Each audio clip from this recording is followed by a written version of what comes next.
Lay down. Papi.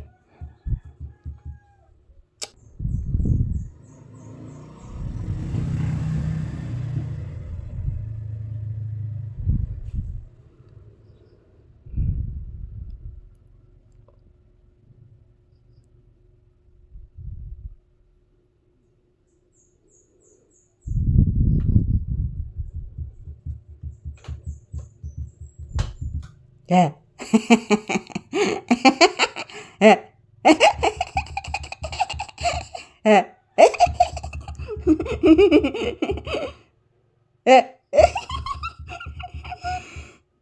Kasakit sa kong tiil, anak, oy. Ha? Mag-exercise po kasi mong tiil, anak. Ang imo lang ikog. Ang imo lang ikog i-exercise, anak. Mag-lay down lang ka diha, ha? Mag-lay down.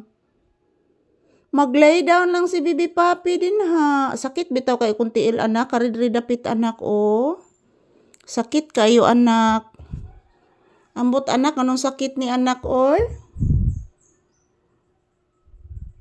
Sakit gid siya, anak. Kani diri, anak, Iwan ko po, anak, kung anong nangyari sa aking paa, anak. Parang may parang acidic po ako. Iwan ko ba kung anong nangyari sa aking paa, guys. Napakasakit po talaga. Dito lang banda. Pag mayroon po akong lagnat, guys, ditong banda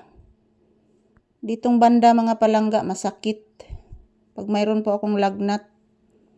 Pero pag wala pong akong lagnat, medyo may sakit pa din dito. Dito ring banda, mga palangga. So, ayan. Thank you mga palangga. So, here we are again. Update ni Papi. Ayan.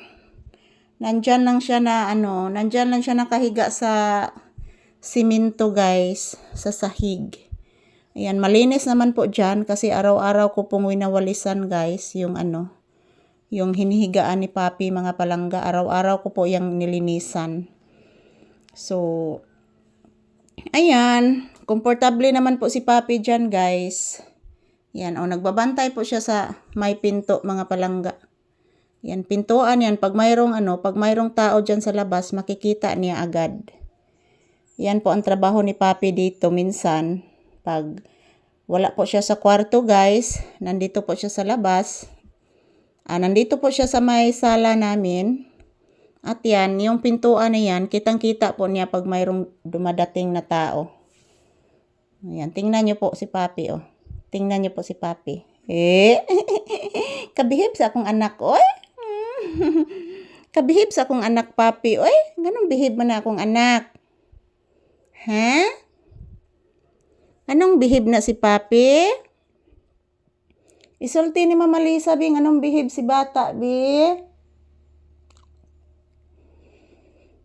Sige na, Bi. Isulti ni Mama Lisa, anong bihib ang bata ni Mama? Sige na, anak. Sige na, Papi ko. Isulti ni Mama, anong bihib ang bata? Nagbantay ka diha, anak. Tingnan nyo po, guys, oh. Yan, oh. Ang daming gapas yan. Yan po, mga palangga. Gamit yan sa aking anak. Hindi niya tinatapon. Hindi tinatapon. Pinupundok lang dyan. Tinatapok lang dyan, guys, yung mga kuto na ginagamit niya. So, ayan. Maraming salamat po sa inyong panunood sa amin ni Papi. Have a nice day ahead. Happy Tuesday. Ang magandang umaga po sa ating lahat, guys. Relax lang muna si Papi dito.